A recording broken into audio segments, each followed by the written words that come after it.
Hi అండి, welcome back to sweet with bakes. నేను మీ లక్ష్మిని. మీకు ఇప్పుడు నేను చూపించేవి కొత్తిమీర వడ నాగపూర్ స్పెషల్ అండి. ఏంటి ఆశ్చర్యపోతున్నారా? కొత్తిమీరను కూరల్లో వేసుకోవటమే, పచ్చడి చేసుకోవటమే కాదండి, ఇలా వీళ్ళు వడలు కూడా చేస్తారు. దీంతో వాళ్ళు వడలు చేసి నాకు చాలా సార్లు ఇచ్చారు. నాకు నచ్చినాయి. అసలు ఎంత క్రిస్పీగా ఉన్నాయంటే మన సమోసా తిన్నట్టే ఉందండి. కొత్తిమీర వచ్చిందంటే చాలు వాళ్ళు ఇది కంపల్సరీగా చేస్తారండి. ఇప్పుడు బాగా దొరుకుతుంది కదా కొత్తిమీర. ఇవి చాలా చాలా బాగున్నాయి. వీళ్ళు ఇక్కడ కడితో తింటారు వీటిని. మరి నాకు నచ్చిన ఈ రెసిపీ మీకు కూడా నచ్చిద్దని, మీరు కూడా చేస్తారని ఈ రెసిపీ ఈరోజు చూపించబోతున్నాను. అది ఎలాగో చూద్దాం. కొత్తిమీర తీసుకుని శుభ్రంగా క్లీన్ చేసి కడిగి నీడలోనే ఇంట్లో ఆరబెట్టాక ఇలా కట్ చేసుకుని పక్కకు పెట్టుకోవాలి. పల్లీలు తీసుకుని కొంచెం బాగా వేపి చల్లరాక పొట్టు తీసేసుకుని మిక్సీ జార్లో వేసుకుని బరకగా గ్రైండ్ చేసుకోవాలి. ఇలా కొంచెం పలుకు ఉన్నా పర్వాలేదండి, నోటికి తగిలితే బాగుంటుంది మనకి. మిక్సీ జార్లోకి మీ తినే కారాన్ని బట్టి పచ్చిమిర్చి, నువ్వులు, గసగసాలు, కొంచెం కరివేపాకు, జీలకర్ర, కొత్తిమీర వేసుకుని మెత్తగా గ్రైండ్ చేసుకోవాలి.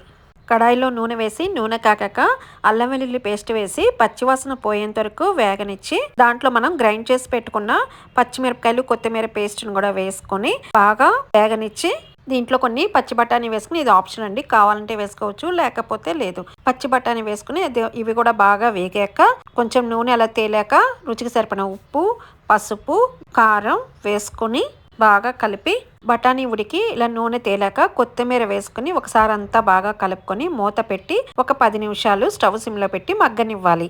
10 నిమిషాల తర్వాత మూత తీసి అంతా ఒకసారి కలుపుకొని మనం గ్రైండ్ చేసి పెట్టుకున్న పల్లీ పౌడర్ వేసి కాసేపు బాగా వేగనివ్వాలి. ఇలా బాగా మొత్తం కలిసాక ఎండు కొబ్బరి పొడి వేసుకుని కాసేపు దీన్ని కూడా ఉడకనివ్వాలి. ఇట్లా బాగా దగ్గర పడ్డాక కట్ చేసి పెట్టుకున్న కాజు, కిస్మిస్ వేసుకుని అంతా ఒకసారి కలుపుకొని స్టవ్ ఆఫ్ చేసి చల్లారబెట్టుకోవాలి. ఇది ఆప్షన్ అండి, కావాలంటే వేసుకోవచ్చు లేకపోతే లేదు.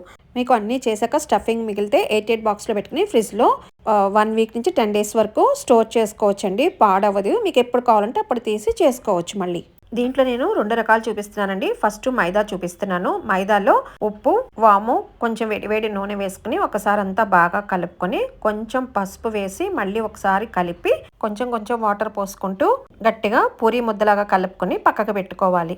ఇప్పుడు సెకండ్ మెథడ్, శనగపిండి వేసుకుని జల్లించి దాంట్లోనే గోధుమ పిండి, మైదా, బియ్యం పిండి వేసుకుని అది కూడా జల్లించుకొని రుచికి సరిపడిన ఉప్పు, పసుపు, వాము, ధనియాల పొడి, వేడి నూనె వేసి ఒకసారి అంతా బాగా మిక్స్ చేసుకుని మనకి మొత్తం కలిపాక ఇలాగా ఒక ముద్దలాగా చేతితో ఇట్లా మన పిడికిలు ఇలా పట్టుకుంటే ఇలా ముద్దలాగా రావాలండి. ఇలా ముద్దలా వచ్చేంత వరకు మనం ఆయిల్ వేసుకోవాలి. తర్వాత కొంచెం వాటర్ పోసుకుంటూ గట్టిగా ఒక డో లాగా కలుపుకోవాలి. ఎందుకంటే పల్చనైతే మీకు ఆయిల్ ఎక్కువ పీలుస్తుంది, మళ్ళీ అంత క్రిస్పీగా రాదు. ఇలా గట్టిగా కలుపుకున్నాక మీరు పూరి ముద్దల్లాగా చేసుకొని, పూరి ప్రెస్ ఉంటే పూరి ప్రెస్, లేకపోతే చేతితో కూడా చేసుకోవచ్చు. ఇలా చేసుకున్నాక స్టఫింగ్ దీంట్లో ఎక్కువ పెట్టాలండి. బాగా మనకి ఇది ఫోల్డ్ చేసేటప్పుడు లోపలంతా ప్రెస్ అయిపోతుంది. ఇలాగా స్టఫింగ్ ఎక్కువ పెట్టుకుని చుట్టూ వాటర్తో తడుపుకొని మీకు ఏ డిజైన్ కావాలంటే ఆ డిజైన్ చేసుకోవచ్చు.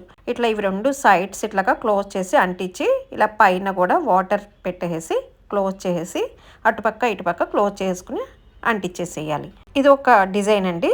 అలాగే మనం కావాలి అంటే సమోసా లాగా కూడా చేసుకోవచ్చు. ఇప్పుడు ఇది శనగపిండి బ్యాటర్తో చేసిందండి.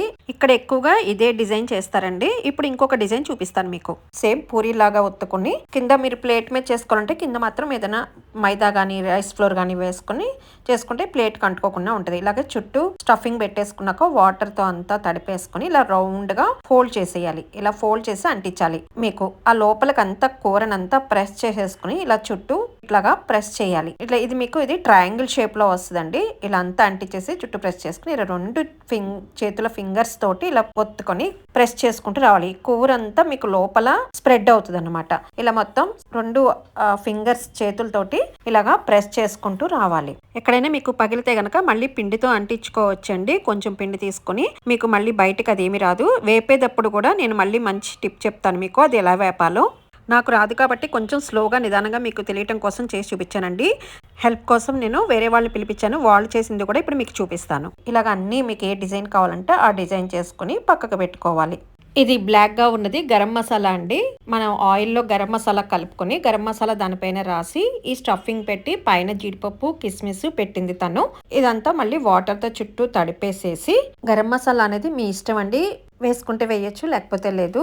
ప్లెయిన్గా కానీ గరం మసాలాతో కానీ మీకు ఏది నచ్చితే అది చేసుకోవచ్చు. చూసారా, అంతా రోల్ చేసేసి ఇలా డైట్గా ప్రెస్ చేసేసి వాళ్ళకి ప్రాక్టీస్ మీద చాలా స్పీడ్గా చేసేసారండి. నాకు అలవాటు లేదు కాబట్టి నేను చాలా స్లోగా నిదానంగా చేశాను. ఇలాగా ఫింగర్స్తో ఇలా ఒత్తుకుంటూ మొత్తం స్ప్రెడ్ చేసుకుంటూ రావాలి లోపల స్టఫింగ్ని. ఇలా అంతా చేసుకొని పక్కకు పెట్టి స్టీమ్ మీద ఉడికించుకోవాలి. ఇప్పుడు వీటిని స్టీమ్కి ఒక గిన్నెలోకి నీళ్లు తీసుకుని, లోతైన గిన్నె కానీ బాగా వెడల్పుగా పెద్దగా హైట్ ఉన్న గిన్నె కానీ తీసుకుని కొంచెం నీళ్లు పోసి దానిపైన జల్లెడి గిన్నెకి ఆయిల్ రాసి ఇలాగా జల్లెడి గిన్నెలో ఎన్ని పడితే అన్ని పెట్టాక స్టవ్ మీడియం ఫ్లేమ్లో పెట్టుకొని మూత పెట్టేసి పావు గంట సేపు స్టీమ్ మీద ఉడికించుకోవాలి. పావు గంట తర్వాత మీరు ఒకసారి చెక్ చేసుకోండి, చేతికి అంటుకోకుండా ఉండాలి. ఇలాగా ఉడికాక ఆ జల్లెడి గిన్నెని తీసేసి చల్లారాక అవి తీసి ప్లేట్లోకి పెట్టేసుకోవాలి.